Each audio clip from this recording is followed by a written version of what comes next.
máxima distancia que estaríamos agarrando, es aproximadamente eso con la distancia que tenemos de muestra detector en esta configuración. Entonces podríamos ir todavía más cuando tengamos los 10 metros de largo, es el ultra bajo ángulo. Bien, buenísimo. Bueno, no hay más preguntas. Te agradecemos nuevamente la participación. Muy Muchas gracias a interesante. Y ustedes. seguramente se van a generar un montón de colaboraciones a partir de este simposio. Muchas gracias.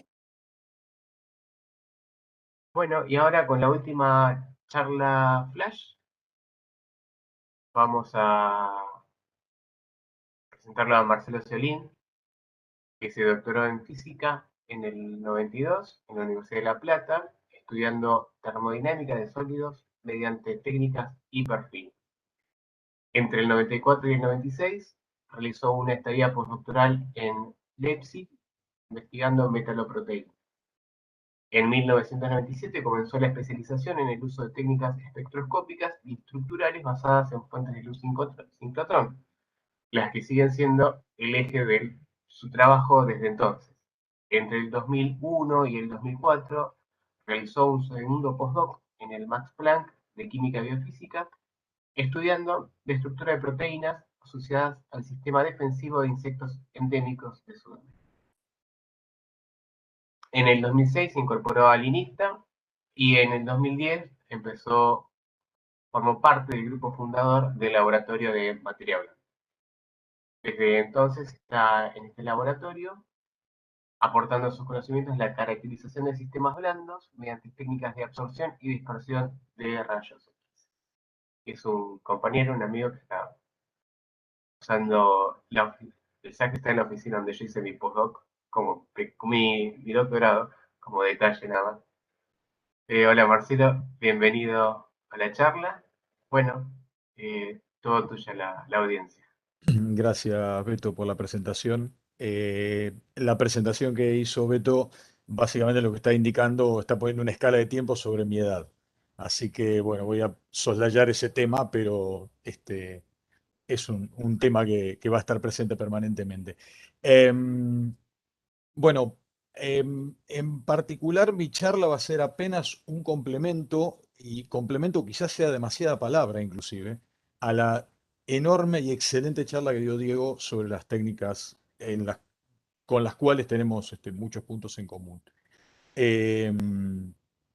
Inclusive hasta tenemos puntos en común formativos, o más que formativos, digamos, de nuestro punto en contacto con la dispersión de rayos X, probablemente haya entrado por la misma persona, que es básicamente Aldo Krajewicz, un prócer, creo que es la palabra, relacionado a la dispersión de rayos X a bajo ángulo.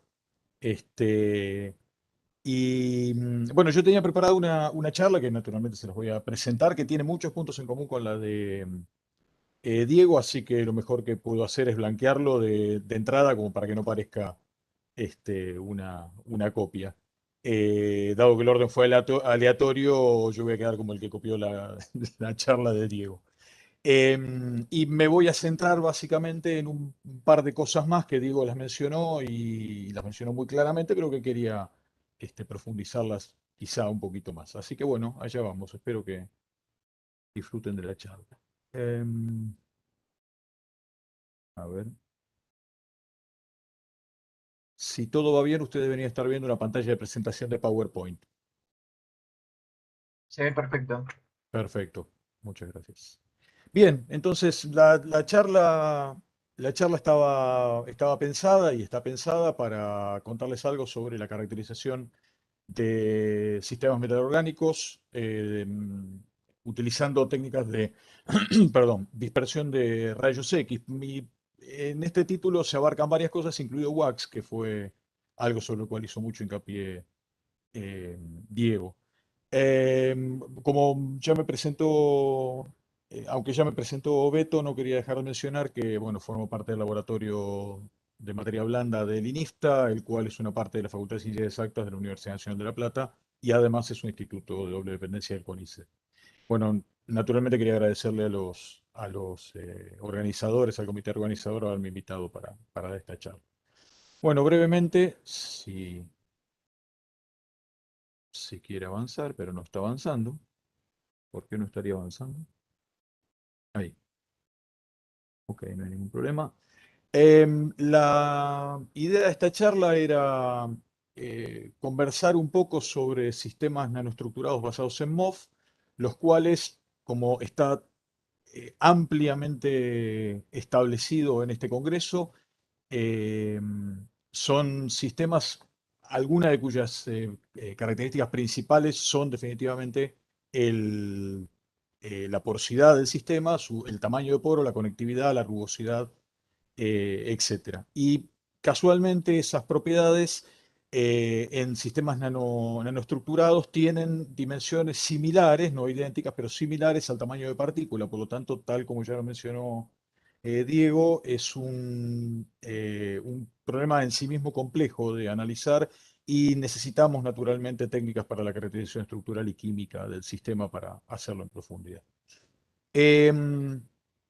Hay muchas técnicas que podríamos clasificar como clásicas ya para la determinación de porosidad en general, como la técnica BET, la técnica de porosimetría de mercurio, el método de resonancia magnética, al cual Rodolfo Acosta dio una excelente charla ayer.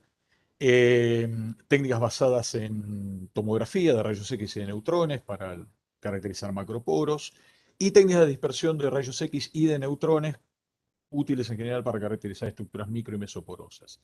Lo que voy a hacer hoy es centrarme, y va a ser una charla muy rápida, en la aplicación de la técnica SAXS para la determinación de tamaño de partícula y tamaño de poro, y básicamente mencionar una propuesta porque en la bibliografía está muy poco desarrollada, si está siquiera desarrollada, que es la utilización de técnicas de contraste para determinar fehacientemente las propiedades de los poros en un sistema como el MOF, por ejemplo. Bueno, voy a pasar más que rápidamente por esta slide, porque ya Diego fue bastante explícito y claro en el tema, pero básicamente la técnica de rayos X se basa en la dispersión de radiación producida por inhomogeneidades en la estructura, en la densidad electrónica del material, típicamente del orden de 1 a 100 nanómetros. Hay varias ecuaciones muy básicas asociadas, una descripción general de la intensidad de radiación dispersada. Acá es importante, depende en líneas generales del número de partículas que están dispersando, del contraste electrónico que esas partículas presentan frente al medio en el cual están dispersas, del volumen de las partículas, en ambos casos cuadráticamente, de la forma particular de esas partículas, representada por el factor de forma, y de cierto parámetro, de cierta función, a la cual llamamos factor de estructura, en el caso que las partículas interaccionen en el sentido de se ordenen entre sí de alguna manera espacialmente. El exceso de densidad electrónica, lo cual le llamamos, es las fluctuaciones de densidad electrónica espacialmente resueltas en relación al valor medio de esa densidad electrónica. Y una curva SAXS típica puede ser dividida en algunas regiones. Como bien dijo Diego, en la región de bajo ángulo, básicamente lo que vemos es el tamaño general del objeto que dispersa. Y en la región perdón, discúlpenme, de alto ángulo, lo que vemos esencialmente son efectos y correlaciones debido a distancias más cortas y, por ejemplo, efectos de superficie. La técnica SAXS tiene, como toda técnica, algunos plus y algunos minus, o sea, algunos pros y algunos contras. Es una técnica no destructiva. La intensidad de la señal depende del contraste de densidad electrónica, lo cual en sí mismo es algo positivo y también puede ser algo negativo, pero lo vamos a poner al lado de los positivos. El advenimiento de fuentes coherentes muy intensas de radiación que no están en los laboratorios, están en grandes instalaciones experimentales, como en los laboratorios de luz síncrona, por ejemplo, permite hacer experimentos resueltos en el tiempo y experimentos con radiación coherente o parcialmente coherente, lo cual introduce una potencia enorme para la técnica. Y más allá del hecho de que la mayor parte de los datos SAXS deben interpretarse en términos de un modelo, eso no es 100% cierto, pero en líneas generales lo es, el hecho de que tengamos la posibilidad de realizar variaciones en el contraste electrónico nos permite obtener información de una manera consistente de componentes seleccionados dentro del sistema. Y para eso hay básicamente dos métodos.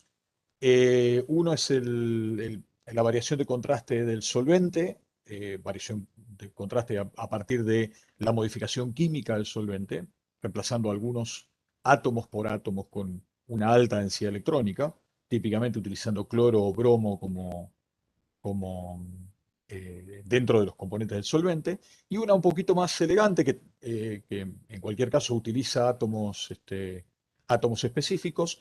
Es una forma que se la conoce como scattering anómalo o scattering resonante de rayos X, en el cual lo que hacemos es cambiar la densidad electrónica efectiva del material, poniéndonos muy cerca de los bordes de absorción de determinados elementos. Eso lo que tiene, nos da una cierta selectividad química a la hora de hacer el contraste, no una cierta selectividad química, sino realmente una selectividad química a la hora de hacer el contraste, y eso nos permite analizar los diferentes componentes del sistema de una manera bastante detallada. No es un experimento fácil, requiere la utilización de una fuente de luz síncrotron, de la cual voy a hablar brevemente ahora en los próximos minutos.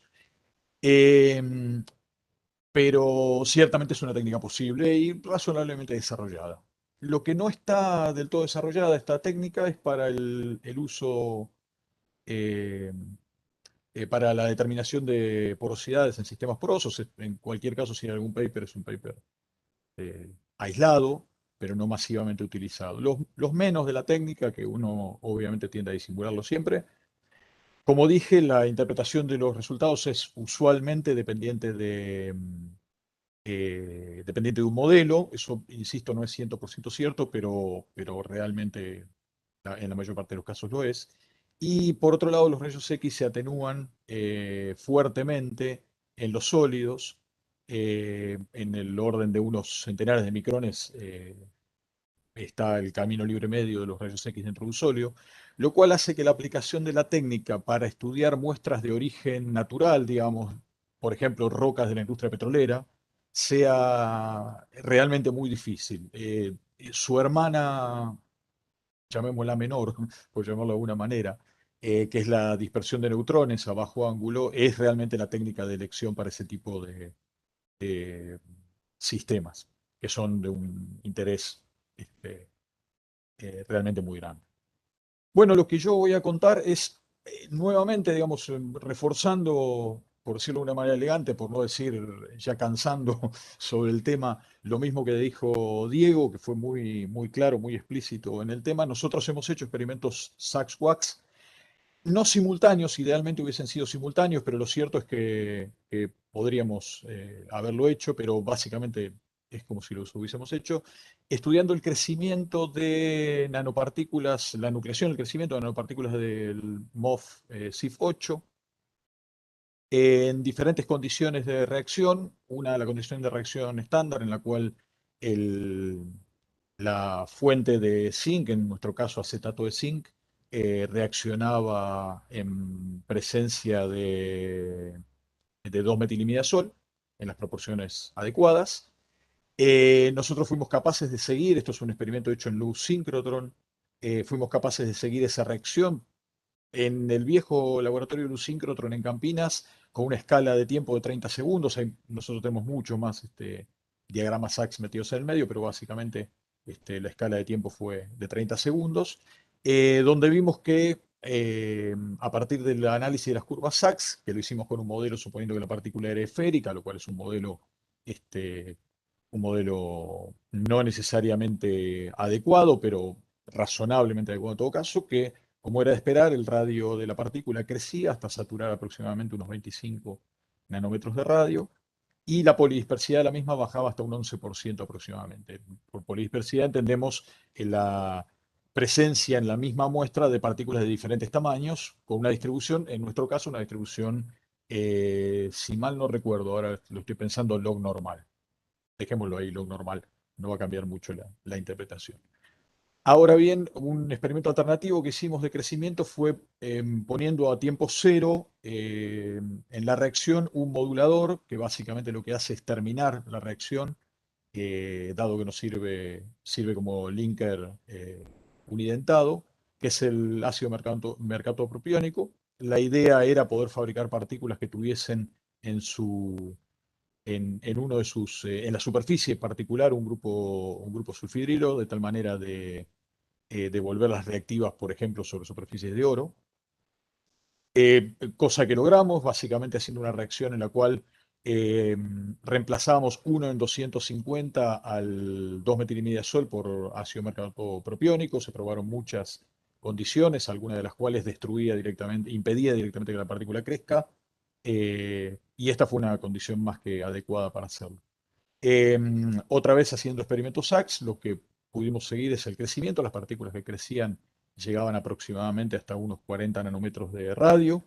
Y otra vez la polidispersidad llegaba aproximadamente al 10%, 11%, lo cual hacía que fuesen partículas más grandes, pero esencialmente de la misma calidad estructural que las partículas anteriores. Lo que pudimos seguir también haciendo el correspondiente experimento WAX, como dijo Diego, fue seguir la formación de la estructura cristalina propia del MOF a lo largo del tiempo, de manera paralela a la reacción que tuvimos, y efectivamente vimos que cuando la partícula había llegado a su tamaño máximo, coincidentemente con eso, aproximadamente, se alcanzaba el máximo grado de cristalinidad de la muestra. Estos experimentos, como dije, fueron hechos en el Laboratorio Nacional de Luz Síncrotron, y esperamos, no estos mismos que están a punto de ser publicados, pero probablemente experimentos similares o más sofisticados, hacerlos en una nueva fuente Sirius, que tiene muchísimas ventajas.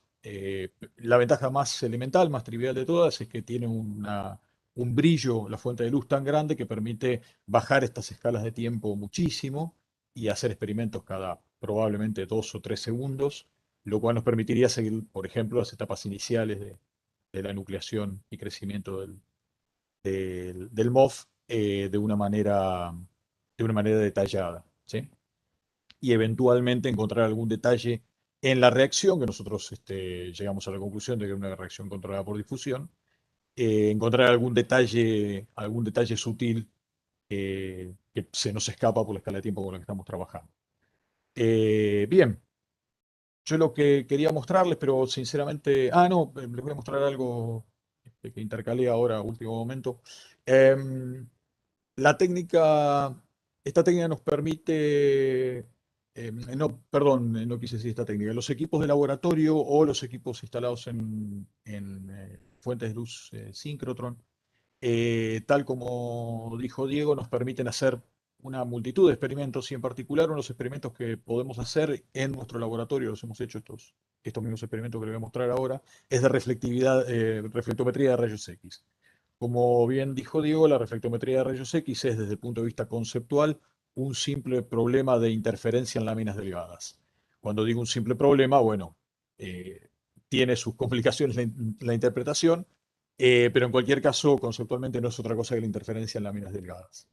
Utilizando este procedimiento, esta técnica y otras más, obviamente, en el 2018 pudimos publicar un artículo en el cual estudiábamos eh, la formación, la estructuración de films de MOF, de CIF8 en particular, depositados sobre sustratos adecuados, una cantidad adecuada de capas, cubiertos con un film de polistireno, una película de polistireno, y esa película de polistireno eventualmente sobre ella depositadas nanopartículas de platino. La idea era establecer un sistema que, bueno, si se alcanza a ver, esta es una representación pictórica debida a Juan Alegreto, que se le agradezco mucho, en la cual básicamente lo que estábamos tratando de hacer era eh,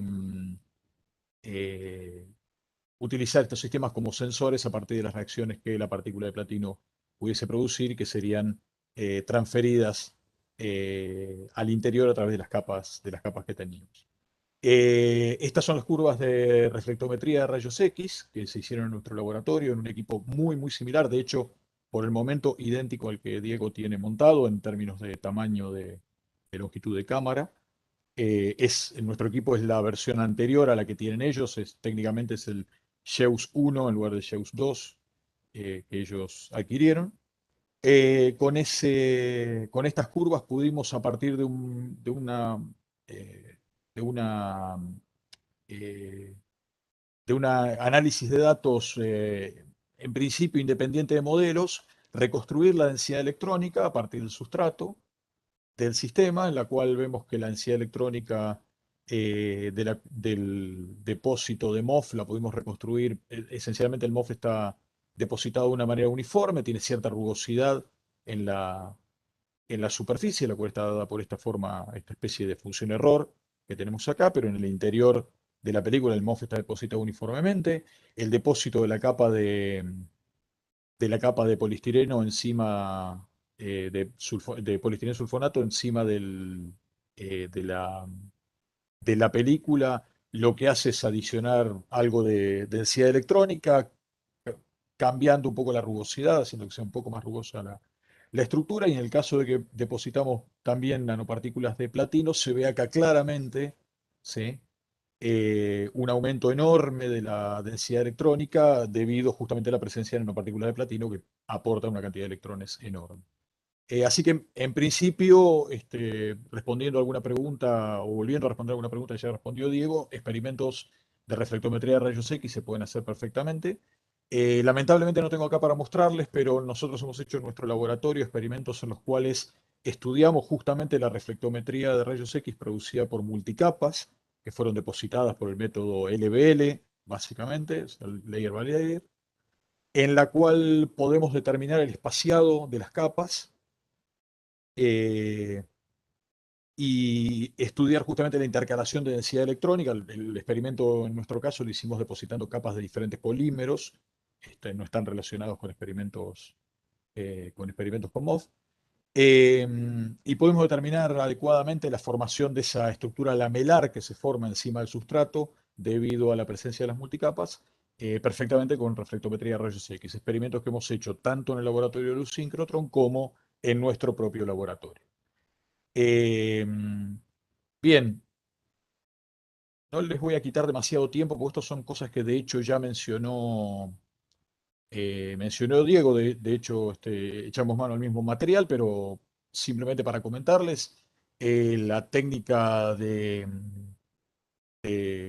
determinación simultánea de SAX y WAX permitió en este caso en particular eh, determinar la estructura del MOF, en este caso particular un MOF 5, que se formaba dependiendo del medio de reacción, el solvente de reacción y la velocidad de enfriamiento de la reacción. Las reacciones fueron siempre hechas con la misma concentración relativa de reactivos, en un caso en dietilformamida y en otro caso en dimetilformamida, y en particular en el caso de la dimetilformamida se hicieron a diferentes velocidades de enfriamiento. En el caso de la dietilformamida, lo que se forman eh, son nanopartículas, perdón, sistemas porosos, que básicamente se los puede analizar analizando la curva Sachs en esta región como esferas eh, con una alta polidispersidad, los cuales están ordenados en una estructura cúbica, y eso se refleja justamente en la existencia de estas señales similares, lo que se suelen llamar picos de Bragg, que son esencialmente señales de difracción. En cambio, si la reacción se hacía y eso es lo que los autores dieron a llamar el MOF5H, H porque el área superficial del MOF la habían determinado creo que por la técnica BET como alta, por eso lo de la H de High. En el otro caso, cuando la síntesis se hacía en dimetilformamida, el área que determinaban era pequeña, comparada con el sistema H, pero lo que notaban era un comportamiento diferente según la velocidad de enfriamiento. Para velocidades de enfriamiento de la reacción, que se había producido a 130 grados, si mal no recuerdo, y se bajaba a temperatura ambiente al finalizar, básicamente lo que obtenían era un conjunto polidisperso pero aislado de partículas esféricas, con una superficie suave en el exterior. Y cuando la velocidad de reacción era más baja, el sistema se agrupaba formando una estructura fractal, lo cual quedaba reflejado en que la curva Sachs comienza a tener un quiebre y en particular en la zona de bajo ángulo, la pendiente de la curva doble logarítmica, como se la ve acá, deja de ser -4, que es lo que se espera de un objeto que tiene una estructura suave en la superficie, y pasa a tener el típico valor, aproximadamente -3, de un fractal de masa. Lo cual indica que la técnica también permite caracterizar la morfología de la muestra, aún en caso de sistemas que no están ordenados como este, ¿sí? Este sistema presenta una fuerte interacción a tal punto que se forma una estructura fractal, pero ciertamente no está ordenado. Bien, este lo voy a pasar rápidamente porque ya sería insistir demasiado sobre el tema, así que no los voy a cargar demasiado con esto. Y básicamente lo que me queda es reflotar o hacer una propuesta. En realidad es un pensamiento en el aire, pero una invitación a que lo tengan en cuenta como una posibilidad a la hora de pensar sus problemas de investigación. Dado que la técnica SAXS, como ya habíamos visto en la, creo, primera o segunda slide, depende del contraste electrónico, dado por esta expresión delta de Rho, la cual la tenemos acá, cosa que ya habían visto, y en el fondo esa densidad electrónica se puede escribir como una suma de términos individuales provenientes de cada átomo dentro de la estructura, y en particular, cada uno de esos factores, que se los llama factor de forma atómico, depende de la energía, ¿sí? Y depende de una manera muy suave y muy poco interesante hasta que nos encontramos cerca de un borde de absorción. El borde de absorción es aquel punto en el cual se produce efecto fotoeléctrico en el átomo y el electrón es expulsado. Y en ese caso, el factor de forma se vuelve un factor de forma, se vuelve un número complejo, con una parte real y una parte imaginaria. La parte real es la parte de la dispersión, presenta un mínimo profundo en el borde de absorción, y la parte imaginaria está asociada con la absorción de rayos X, que eso da lugar a toda una serie de técnicas, las técnicas de absorción de rayos X, EXAFS, por ejemplo, que suelen hacerse o realizarse en laboratorios de luz síncrotron. Pero lo importante de todo esto es que se produce un cambio interesante y notable en la densidad electrónica efectiva de algún componente de la muestra, en particular del componente que porta al átomo sobre el cual estamos sintonizando esta absorción, ¿sí? Acá el hecho de que nos paremos en una energía particular nos introduce una selectividad química realmente muy, muy, muy precisa. Lo cual hace que la densidad electrónica cambie, lo cual hace que la intensidad de la curva, de la componente de la curva Sachs, o de la parte de la curva Sachs, que proviene de la parte del sistema que incluye esos átomos, cambie sensiblemente. Entonces, una propuesta que para explorar a partir de la existencia o de la reinauguración de la fuente de luz síncrotron en Campinas, en Brasil, es justamente hacer experimentos ASACS, digamos, de dispersión de rayos X anómalo, eh, llenando de una manera inteligente los poros de las estructuras metalorgánicas, de los Metal Organic Frameworks, de tal manera de que uno pueda realizar el experimento ASACS sobre los átomos del componente que lo está llenando. Determinar la estructura porosa del MOF es, como ya hemos determinado, una información muy interesante, y uno puede hacer eso cambiando justamente la densidad electrónica de una manera artificial, la densidad electrónica del poro, incorporando dentro del poro algún componente que tenga la afinidad suficiente como para ir adentro del poro. En el caso de los poros hidrofóbicos, habrá que incorporar algún componente que arrastre átomos de cloro o átomos de bromo para realizar en particular átomos de bromo para realizar este experimento en la región de energías adecuada. Y en el caso de los poros hidrofílicos, alcanzará con disolver alguna sal de bromo en bromuro de potasio o algo por el estilo en agua, y eso sería más que suficiente. Bueno, mirando hacia el futuro, entonces simplemente, y como para terminar, el advenimiento de fuentes de luz síncrotron de cuarta generación, que tienen un altísimo brillo, y parcialmente son haces de rayos X coherentes, permiten abrir una gran posibilidad de experimentos dependientes de la energía y, por lo tanto, experimentos con variación de contraste electrónico. Bueno, básicamente estas fuentes de luz, además lo que van a permitir es realizar experimentos, por supuesto, experimentos simultáneos, como lo describió Diego, SAX, WAX, e inclusive otras técnicas más sofisticadas que se le incorporen, pero en particular van a permitir experimentos en los cuales se puedan realizar de manera resuelta en el tiempo, de tal manera de seguir la formación del sistema con una escala temporal suficientemente corta como para estudiar las etapas iniciales y con el detalle necesario para estudiar detalles dentro de la curva cinética. Bueno, por último, esto es una foto del grupo del año 2018. Creo que es la más nueva que tenemos. Parte de este grupo ya no está en el laboratorio, hay mucha gente nueva, así que necesitamos una foto urgente. Quería naturalmente agradecer a las agencias de financiamiento que de una manera o de otra nos financian el día a día, el CONICET, la agencia, la Universidad de La Plata y naturalmente el Laboratorio Nacional de Luz Síncrotron con el cual estoy relacionado desde el año 97. Seguramente muchos de la audiencia en el año 97 ni habían nacido, pero bueno, esta es la parte del siglo que me toca vivir. Bueno, y naturalmente acá debería haber una...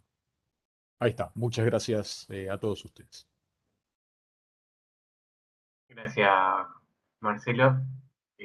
Interesantísima la charla. Hay una pregunta que hicieron y es si puedes comentar con un poco de profundidad sobre la complementariedad de las técnicas de tipo PDF que presentaron ayer y las técnicas de absorción de rayos X y pulse. En particular, Sí. relacionado con la determinación de porosidad disponible en el MOF luego de la remoción del solvente.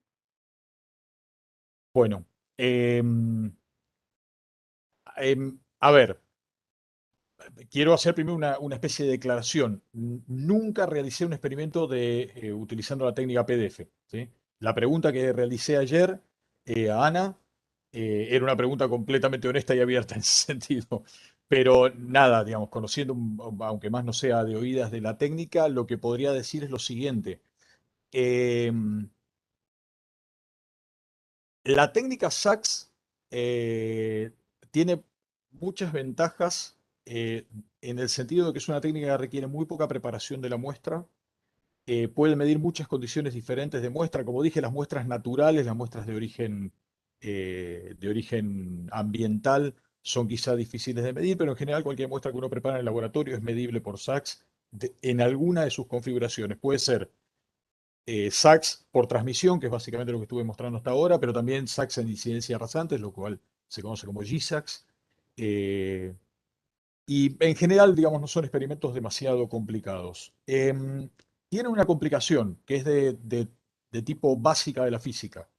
Las técnicas basadas en difracción no son capaces de ver la diferencia entre un poro dentro de una matriz de un cierto material, un poro, diga, para fijar ideas de 10 nanómetros de diámetro, no tienen la posibilidad de diferenciar, la curva de scattering no tiene la posibilidad de diferenciar eso de una nanopartícula, también del mismo tamaño y forma que el poro, formada por el mismo material que estaba antes en el exterior, de 10 nanómetros también de diámetro. Eso lamentablemente no es posible, digamos, porque perdemos en todas las técnicas, digamos, que al final del día dan lugar a la difracción de rayos X como la forma más ordenada de realizar esto, tenemos el problema de las fases.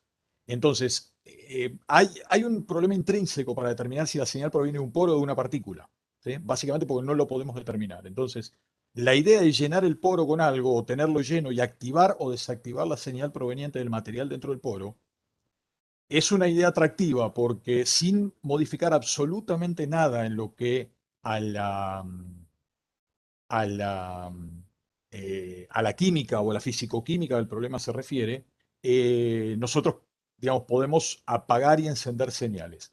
Eso nos permitiría, en principio, obtener información bastante detallada y totalmente segura desde el punto de vista de la interpretación de dónde proviene la señal, de la porosidad. Eso en relación a SACS. Para resumir, experimento relativamente simple, con una muestra en principio desordenada, no necesitamos difracción, digamos. En el caso de la distribución de distancia de la técnica PDF, tampoco se necesita que el sistema forme un monocristal, o sea, no es una técnica cristalográfica en ese sentido, pero sí utiliza esencialmente el diagrama de difracción de rayos X, ¿sí? Lo que comúnmente llamamos diagrama de difracción en polvo, digamos, un diagrama de muestras no ordenadas. Cuando uno, estimo que debería ser así, cuando uno hace la transformación para obtener la curva PDF, lo que va a encontrar es una diferencia esencial en si la muestra, si el material es un material compacto formado por los átomos ordenados en el espacio a la manera del material que estamos estudiando, va a obtener una cierta distribución de distancias disponibles. En el caso de que yo una parte de ese material lo saco de dentro, por ejemplo, formando un poro, de manera muy pictórica y muy trivial de imaginar un poro, algunas de esas distancias van a cambiar, algunas de las señales provenientes de ciertas distancias van a cambiar de intensidad, ¿sí? Por ejemplo, concretamente, todas las distancias cortas van a ser menos intensas, porque voy a haber sacado un montón de material que contribuían a esas distancias cortas. Las distancias más largas, por ejemplo, las correlaciones más largas deberían permanecer en principio, debido a que sigo teniendo el material de la pared, ¿sí? Entonces imagino que pueden ser complementarias. La técnica PDF, como ayer dijo Ana, con mucho criterio, eh, permite, en comparación con otras técnicas como la técnica de absorción de rayos X, que también da información local de la coordinación alrededor de un átomo específico, eh, químicamente, digamos, espectroscópicamente seleccionado, tiene la ventaja de que la información proviene de rangos más largos, más grandes de distancias. Entonces estamos hablando de informaciones que provienen de 1, 2, 3 nanómetros eventualmente podría provenir.